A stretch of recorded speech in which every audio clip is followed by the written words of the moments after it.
Assalamu alaikum wa rahmatullahi wa barakatuhu. Bandiraɓe sehilaɓe jangiyankoɓe, ene wayno en garti e windande men wattore 5 e refto yawngo. Nde wonno ala ko woni ɗo ko on jangano. Oɗon gandi kam ko wiyete paako. On jangi pa, on jangira, on jangisa, on jangita, on jangiwa. Wadde ngal ɗo alluwal taw tan a hucciti e maggal, a wiyani pa, ra, sa, ta, wa, andu a wawani.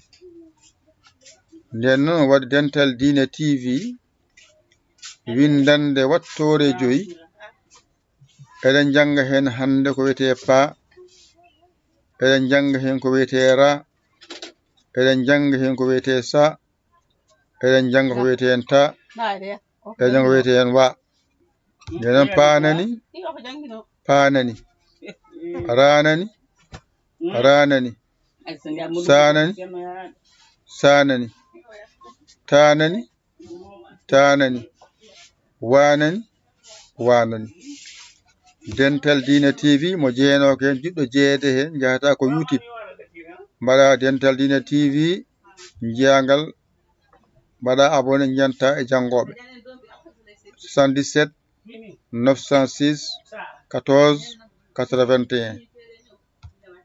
Orange Money walla Wave walla Western Union waɗan hen balle mon no wiya no wiira jinganen jangde nde ko paatan mbimi yon jangu binnon ɗum mbawon ɗum.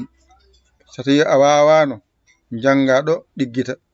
Ranani a wawino bisimilla, a wawani jangita ɗigga. Sanani a wawino bisimilla, a wawani jangita ɗigga. Tanani sa wawi alhamdulillah, a wawani jangita ɗigga.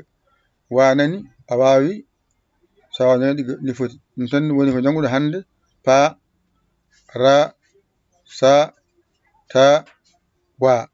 ƴette kuɗi mon e karneji mon, mbañito jangon ɗigga ko musidɗo mon giɗo mon saabu Allah, Yaya Ali Kala Sénégal. Alhamdulillahi rabbil alamina.